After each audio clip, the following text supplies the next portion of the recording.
everyone, Loremaster of SoTech here. I don't need my headphones for this. And I'm back. Good to see you all. We've got some pretty big news today about the future of Total War as far as Tides of Torment and pretty much the rest of the year. So I basically just got an alert that this was going to be going live, and I'm now reading it as it just goes live. So most of you will probably already have seen this by the time you see this video, but I just wanted to hop on this as quick as I could once it came out. So we have an update here from good old Pingu that says the following. I'm going to read all the way through it, and then I'll just talk about it a bit at the end. Hey folks, there's plenty of big news today to talk about, but three key things before we get started. Number one, in case you miss it, hotfix 6.3.2 is now available. We're pleased to see it's delivered its goal of restoring Lizardman and Tomb King campaign AI back to an expected level of behavior. We've been monitoring its release closely and will continue to do so in the weeks ahead. Yes, I've messed around a bit with 6.3.2. I'll probably be playing some of it later today. It seems to be working pretty well. I've seen a couple of folks saying things about their AI not working in certain circumstances. I've tried to recreate it myself. I've seen some people saying stuff like, oh, the Lizardman minor factions won't recruit armies if you wipe them all out. My personal testing has shown that is not the case, but that person also claimed it only happens 60% of the time, which means that something weird's going on there. I'm trying to recreate it, but I don't know if it's something that person in particular, if they do something in a very particular way that's causing the AI to supposedly not work. But I haven't been able to recreate it, so and that person didn't include any saves or anything, so I don't know if that's a genuine issue or if that's something just due to like a mod weird interaction or whatever. I will say that if y'all are having any weird issues with 6.3.2, if you've noticed any big bugs, please do mention them down in the comments, particularly if it revolves around the Lizardman and the Tomb King AI.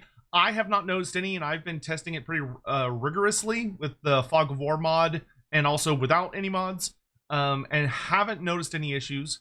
But if you happen to notice any, I would love to fast track those as much as humanly possible for reasons you're going to see here in a second. Number two, there are outstanding campaign AI issues that we need to address for Beastman, Chaos Dwarves, Goldfag Maneater, and the Changeling. We don't have an update or timeline, but they are being prioritized. Delivering this hotfix isn't the end of our focus in this area. And number three, we're sorry that the game entered this state. We recognize the issue, but we didn't appropriately prioritize it, and on initial assessment had planned to include the fix as part of Update 7.0. What have we changed to reduce the chance of this happening in the future? We have reclassified issues of this nature as a showstopper severity A, which means any future problems are blockers to a full release and will always require us to respond with urgent hotfix issues. So basically, this is their way of addressing kind of everything that's been going on. So what that functionally means is that they have created a new system in their internal cataloging for bugs. Because when bugs are cataloged, they get like a severity class assigned to them, essentially. And basically what they're saying is that if you have a bug that is causing mass disruption, it can get class as severity A, and should that happen, then any future content will be put on pause and all effort will go towards making a hotfix that comes out as quickly as possible while still making sure it's thoroughly tested so we don't get a 6.3.1 situation. Which then will address that bug, and once the bug has been addressed, they will then resume development on whatever content is supposed to come out. So basically, this is a commitment to that should a situation happen where there is a bug that's causing a severe amount of discourse or seems to be really messing with a lot of the ways people engage with the game, that there is now a built-in system that can fast track specific bugs, rather than waiting for them to get addressed with like the patch that's coming out, because we get patches now like usually once a month, once every 2 months, and then also you have your like little like hot fixes that can be between patches. Wait, are patches every 2 to 3 months, or every... No, they're every like 2 to 3? Whatever, you get what I'm saying. Anyway, so the next game update is going to be hotfix 6.3.3. So there is going to be another hotfix between now and 7.0, which was not originally the plan as of like a couple of weeks ago, but is now the plan. CA will share more information about that next week in what's going to be addressed with patch 6.3.3. But the campaign AI is going to remain the focus of that hotfix.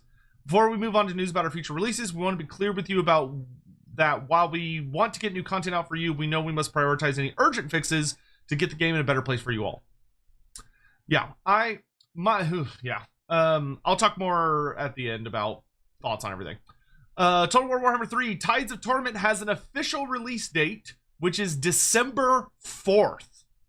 The release of our next DLC is now moving to December 4th. This will be our second delay to the release of this DLC and will arrive a year after the launch of our last one, being Omens of Destruction.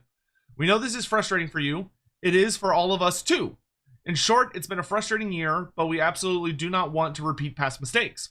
Tides of Torment brings 3 great new experiences with it, and we want to make sure that the game itself is in the best possible condition when it arrives. We'll be using this additional time to deepen the level of quality planned for the accompanying game update 7.0 and ensuring that Tides of Torment benefits from this focus. We know that you're all eager to see all the new content in action, and so on November 6th, we'll start sharing your first looks at gameplay. Later this evening, we'll publish our announcement trailer as an acknowledgement for the torment you've endured up till now.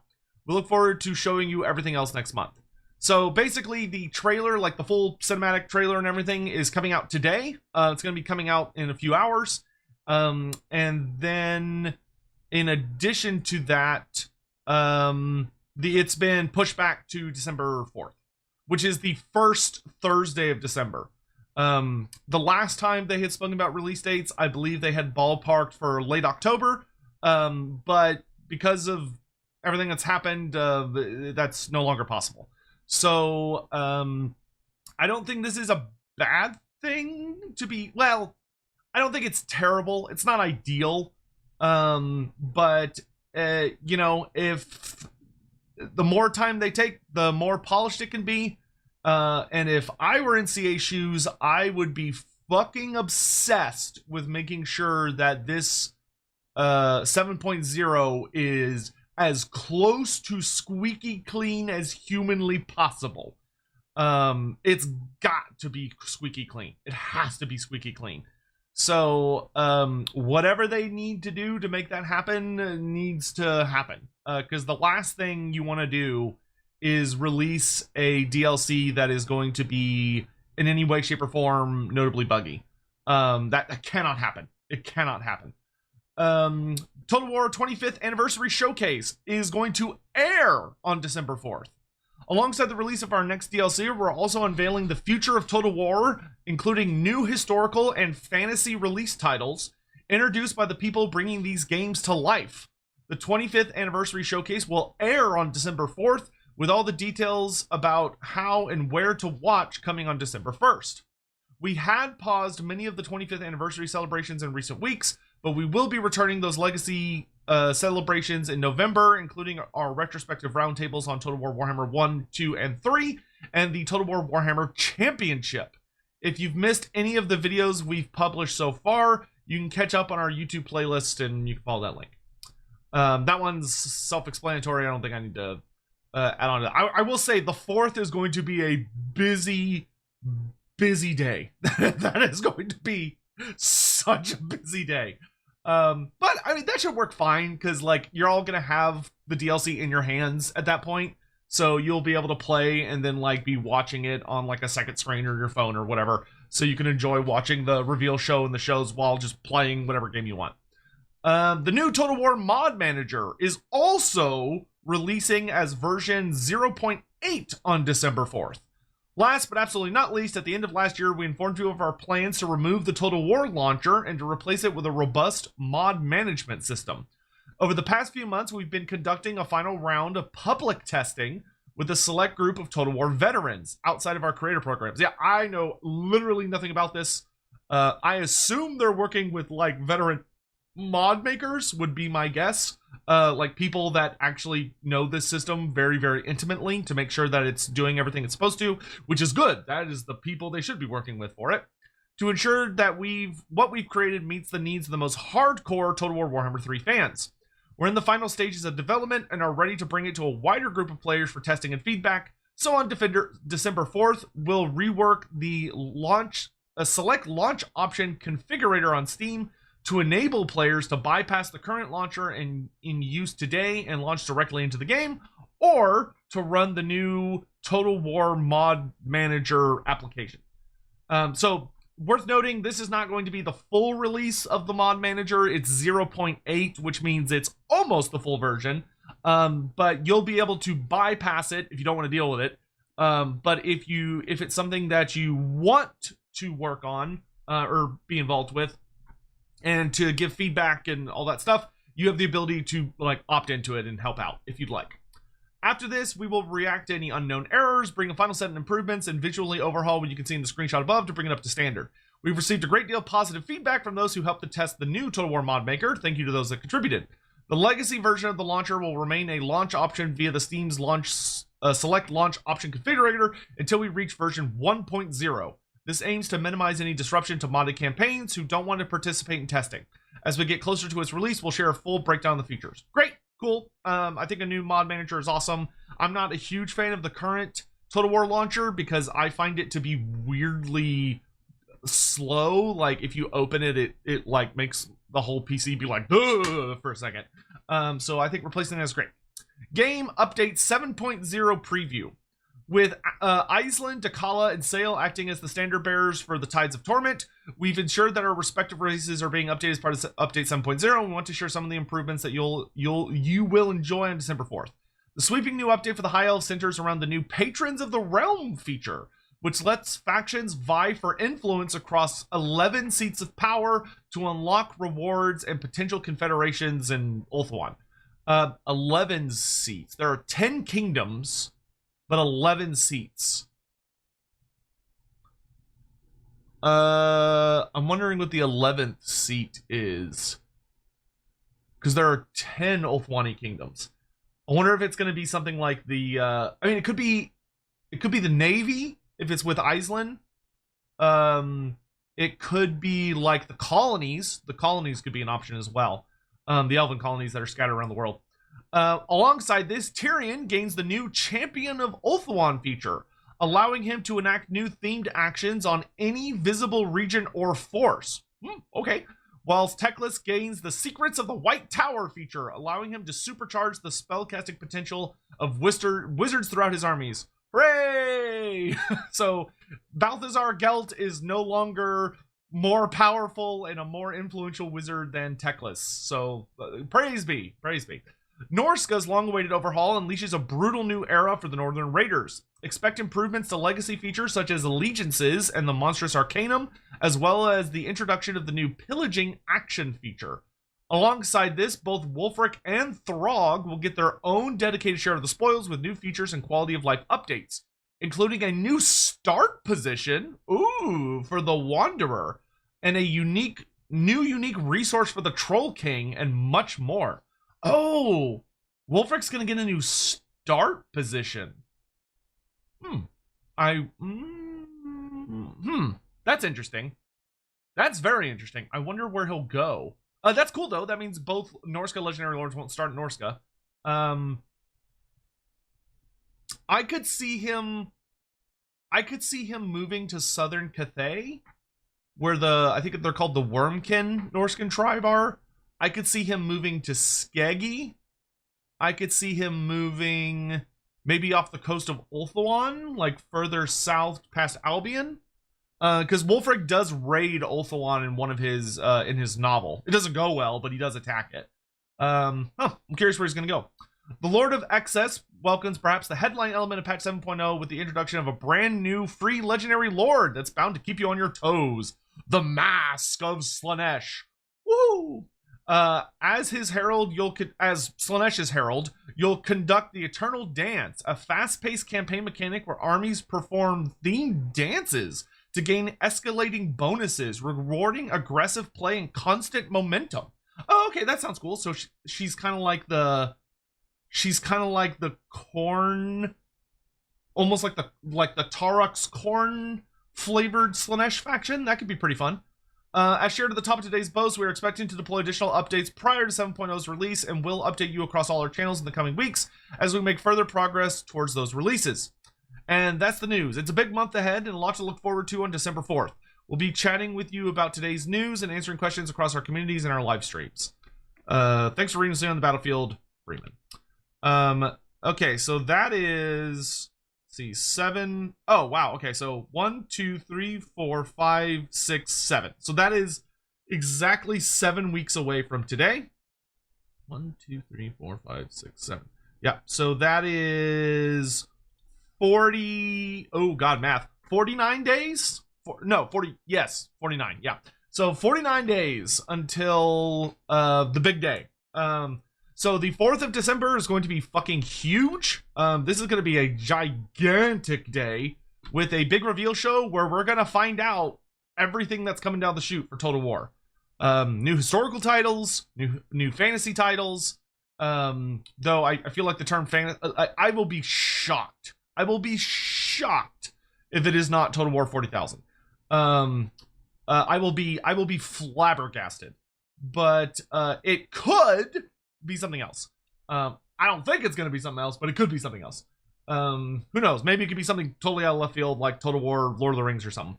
But in any event, I do think this will work well for making the 25th anniversary day a really big deal, because not only is everyone going to be getting access to the big new DLC, but there's going to be like a big whole show and everything. Of course, we'll be covering that live. Overall, I think this will be a good thing. I'm glad the bugs are being addressed. A part of me really hopes that, well, how do I say this? I hope that Creative Assembly has a really good system for this what are they calling it? Severity A Showstopper Severity A bugs. Because the game has a lot of bugs, and I very begrudgingly and long-beardedly feel very strongly that it always will have bugs, because every Total War game has bugs, and every Total War game will always have bugs. They just will. And Total War Warhammer 3 is like even more prone to them because it's 3 weird things stacked on top of each other, shambling around like they're a single game. So I personally really hope they have a really strong internal set of guidelines for what defines a showstopper. Because I don't really want them to get into the habit of constantly stopping to address bugs and then like get locked into an endless perpetual state. I don't think they do that. It's a minor worry. I don't think it's a major worry by any stretch of the imagination, but it's a minor worry. I'm glad that 6.3.2 seems to be working properly. I'm looking forward to 6.3.3, and it kind of sounds like from the way they're talking, they might be able to sneak in 6.3.4. I'm not really sure how big of a scope 6.3.3 is supposed to have.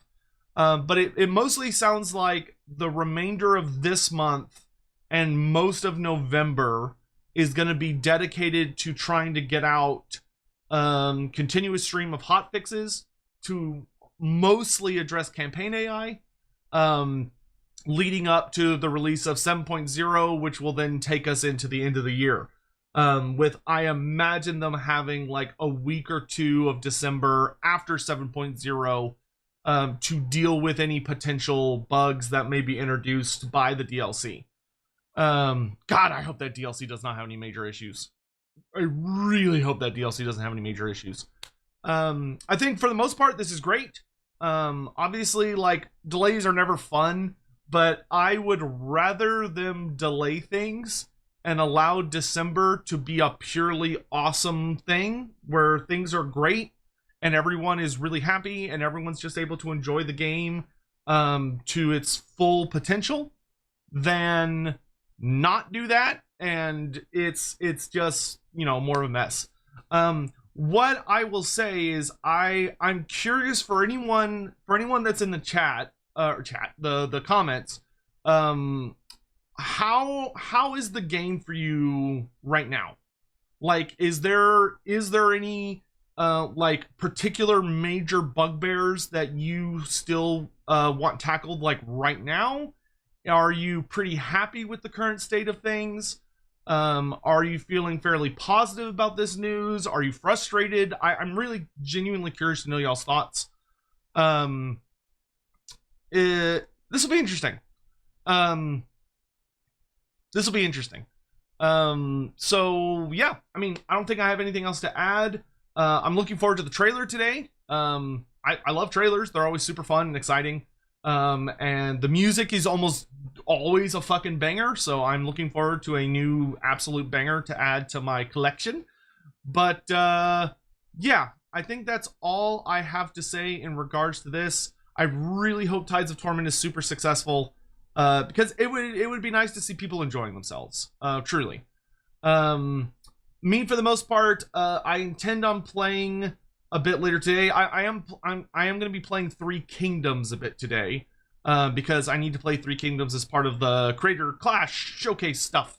So I'm going to be playing some Three Kingdoms campaign a little later today, but we'll also play some Total War later today, and hope I'll see some of y'all around. Hope you're all doing okay. I know things have been a little spicy the last couple of weeks, but hopefully people feel like we're moving in a good direction. It seems like Creative Assembly has really been trying to address a lot of the concerns. 6.3.2 seems to have fixed kind of the major issue a lot of people were angry with. And you know, it seems that there's a new internal system to hopefully prevent this from happening in the future. And we'll be looking at more bug fixes over the coming weeks. But once again, I am really interested to hear from any of y'all if there's anything particularly egregious you've noticed. I'm looking forward to next year, because I really want us to get another one of the Siege Proving Grounds. I would really like to get to the big Siege rework, but it seems like they're really committed to not trying to rush anything and like really taking their time with it and just like thoroughly testing out potential Siege ideas. Because I know a lot of people, myself included, would really love to have like the gate not work the way it does now. Like, however they're gonna do that, I'm gates, I really hope, are the next one. But it'll be interesting to see. So thank you all very much for watching. I've been rambling more than I've meant to these last 3 minutes, so I'm gonna get the hell out of here, and I will see y'all later today for the trailer. So take care, and I'll see y'all then.